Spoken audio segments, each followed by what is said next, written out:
La soberanía de Dios puede definirse como el ejercicio de su supremacía. Si aún no ha escuchado el capítulo anterior acerca de la supremacía de Dios, puede ubicar el material accediendo a nuestro canal Ministerios ID. Siendo infinitamente elevado por encima de la criatura más elevada, Él es el Altísimo, el Señor del cielo y de la tierra. No está sujeto a nadie, ni influenciado por nadie, sino que es absolutamente independiente. Dios hace lo que le place, solo como le place y siempre como le place. Nadie puede frustrarlo, nadie puede obstaculizarlo, de modo que su propia palabra declara expresamente: mi consejo permanecerá y haré todo lo que quiero. Isaías 46:10. Él hace según su voluntad en el ejército del cielo y en los habitantes de la tierra, y no hay quien detenga su mano. Daniel 4:35. La soberanía divina significa que Dios es Dios, tanto en hecho como en nombre, que está en el trono del universo dirigiendo todas las cosas, haciendo todas las cosas según el designio de su voluntad. Efesios 1:11. Ciertamente dijo el difunto Charles Haddon Spurgeon en su sermón sobre Mateo 20:15: no hay atributo más reconfortante para sus hijos que el de la soberanía de Dios. Bajo las circunstancias más adversas, en las pruebas más severas, ellos creen que la soberanía ha ordenado sus aflicciones, que la soberanía las anula y que la soberanía los santificará a todos. No hay nada por lo que los hijos de Dios deberían luchar más fervientemente que por la doctrina de su señorío sobre toda la creación, el reinado de Dios sobre todas las obras de sus propias manos, el trono de Dios y su derecho a sentarse en ese trono. Por otro lado, no existe una doctrina más odiada por los mundanos, ni una verdad tan pisoteada como la gran, estupenda y verdadera doctrina de la soberanía del infinito Jehová. Los hombres permitirían que Dios esté en todas partes excepto en su trono. Le permitirían estar en su taller para crear mundos y hacer estrellas. Le permitirían dispensar sus limosnas y otorgar sus recompensas. Le permitirían sustentar la tierra y sostener sus pilares, o encender las lámparas del cielo, o gobernar las olas del océano siempre en movimiento. Pero cuando Dios asciende a su trono, sus criaturas rechinan sus dientes. Nosotros proclamamos un Dios entronizado y su derecho a hacer lo que le plazca con lo que es suyo, a disponer de sus criaturas como a Él bien le parezca y sin pedirles permiso. Pero entonces somos criticados y condenados por aquellos hombres que hacen oídos sordos de nuestras palabras. Y esto ocurre porque el Dios que está sentado en su trono no es el Dios que ellos aman, pero es el Dios que está sentado en su trono al que amamos predicar. Es el Dios que está sentado en su trono en quien confiamos. Cierro la cita. Todo lo que Jehová quiere, lo hace, en los cielos y en la tierra, en los mares y en todos los abismos. Salmo 135:6. Sí, querido lector, tal es el potentado imperial revelado en la Sagrada Escritura, inigualable en majestad, ilimitado en poder, no afectado por nada fuera de sí mismo. Pero estamos viviendo en unos días en que incluso los más ortodoxos parecen tener miedo de admitir la verdadera divinidad de Dios.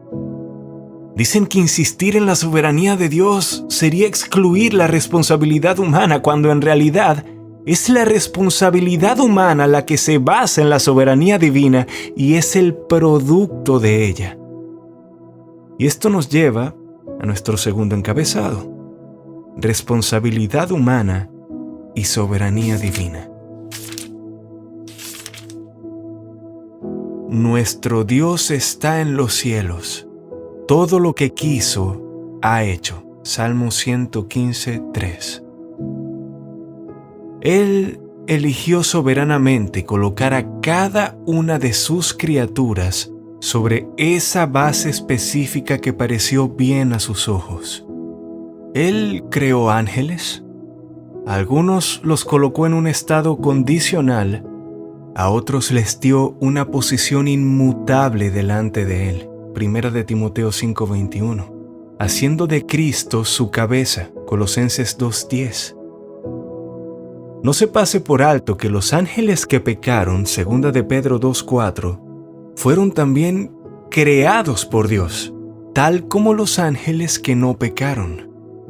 Y aunque Dios previó de antemano que caerían, sin embargo, los colocó en un mutable, creado y condicional estado y les permitió caer. Sin embargo, Dios no fue el autor del pecado de ellos. Así también Dios soberanamente colocó a Adán en el jardín del Edén en un estado condicional. Si le hubiera placido, podría haberlo colocado en un estado incondicional. Podría haberlo puesto en un estado tan firme como el ocupado por los ángeles no caídos. Podría haberlo puesto en un estado tan seguro e inmutable como el que tienen sus santos en Cristo hoy. Pero en lugar de eso, eligió ponerlo en el Edén, en el estado de una criatura responsable, para que se mantuviera o cayera según cumpliera o no la exigencia de su responsabilidad, la obediencia a su Creador.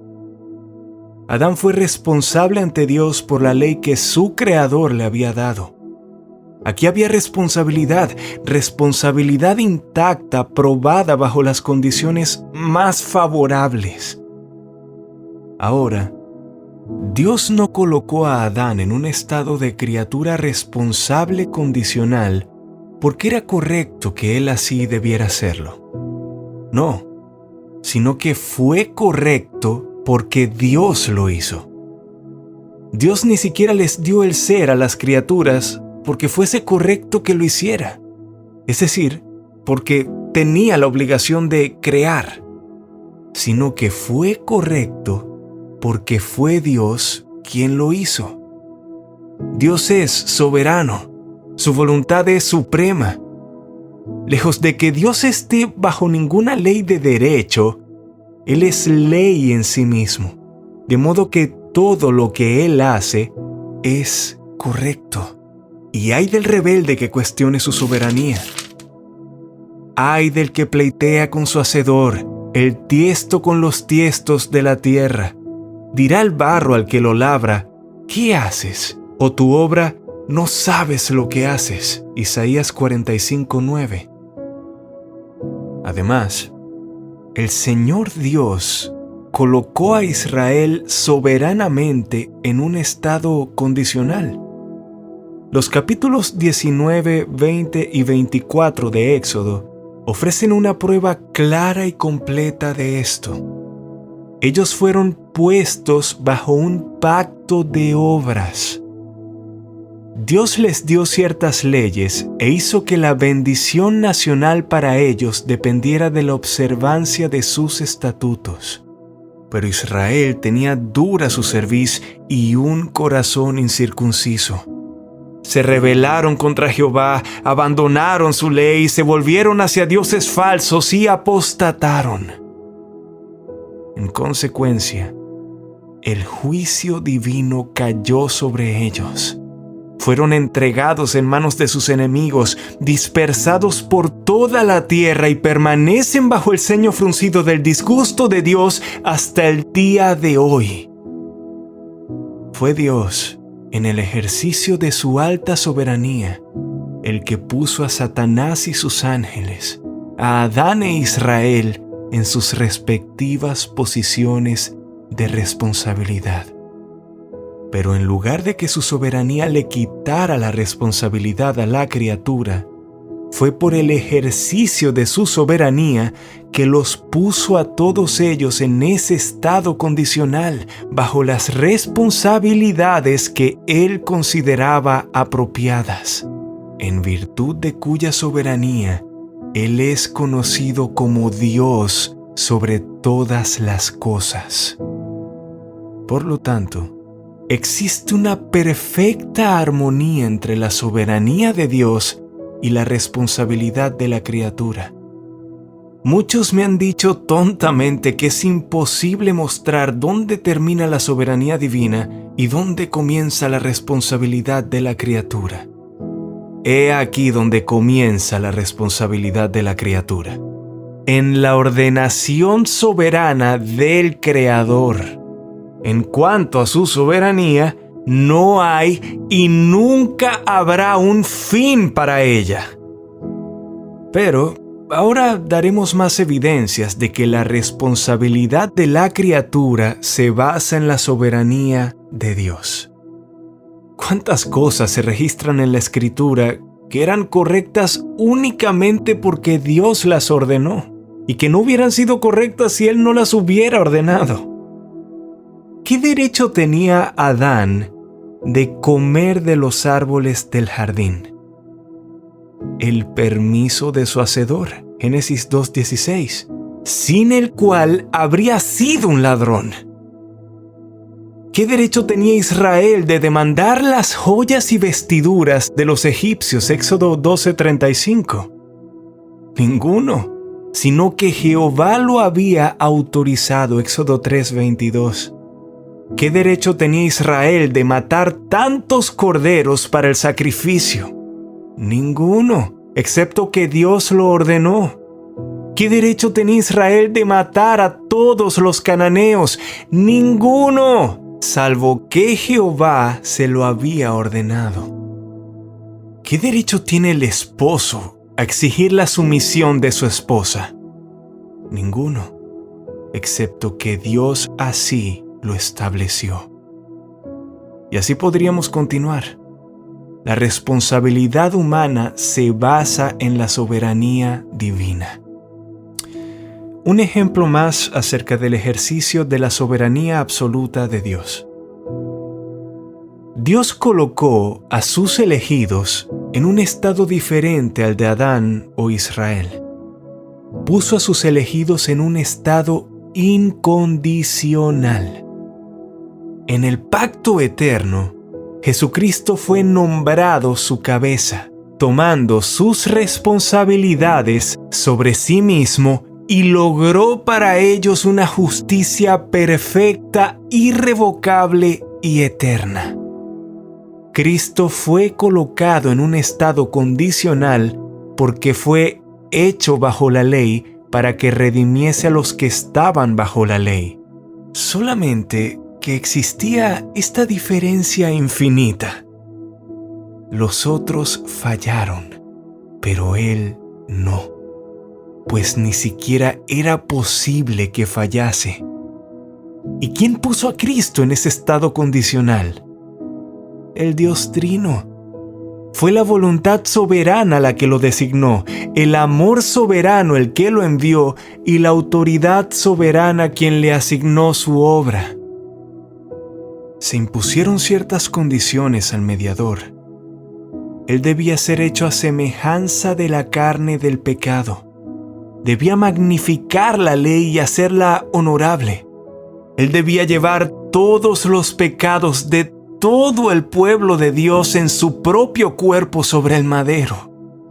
Él debía hacer la expiación completa por ellos. Debía soportar sobre él la ira derramada de Dios. Él debía morir y ser enterrado. En el cumplimiento de esas condiciones, se le prometió una recompensa. Revise Isaías capítulo 53, versículos del 10 al 12. Debía ser el primogénito entre muchos hermanos. Debía tener un pueblo que compartiera su gloria. Bendito sea su nombre para siempre, porque Él cumplió esas condiciones y debido a que lo hizo, el Padre se comprometió bajo juramento solemne a preservar a través del tiempo y bendecir por toda la eternidad a cada uno de aquellos para quienes su Hijo encarnado hizo mediación. Debido a que Él tomó el lugar de ellos, ahora ellos comparten el lugar de Cristo. Su justicia es de ellos, su posición ante Dios es de ellos, su vida es de ellos. No hay una sola condición que tengan que cumplir, ni una sola responsabilidad que tengan que cargar a fin de alcanzar la dicha eterna. Porque con una sola ofrenda hizo perfectos para siempre a los santificados, a saber, los puestos aparte. Hebreos capítulo 10, versículo 14. He aquí entonces la soberanía de Dios desplegada abiertamente ante todos, evidenciada en las diferentes maneras en que Él ha tratado con sus criaturas. Parte de los ángeles, Adán e Israel, fueron puestos en un estado condicional y la continuidad en la bendición de ellos era dependiente de su obediencia y fidelidad a Dios. Pero, en agudo contraste con ellos, a la manada pequeña, Lucas 12:32, le ha sido dado un estado incondicional e inmutable en el pacto de Dios, en los consejos de Dios y en el Hijo de Dios, pues su bendición es únicamente dependiente de lo que Cristo hizo por ellos, la manada pequeña. El fundamento de Dios está firme, teniendo este sello: conoce el Señor a los que son suyos. Segunda de Timoteo 2:19. El fundamento sobre el cual se encuentran los elegidos de Dios es perfecto. No se le puede agregar nada ni se le puede quitar nada. Eclesiastés 3:14. He aquí, pues, el más alto y glorioso despliegue de la soberanía absoluta de Dios. Verdaderamente, Él de quien quiere tiene misericordia, y al que quiere endurecer, endurece. Romanos 9:18.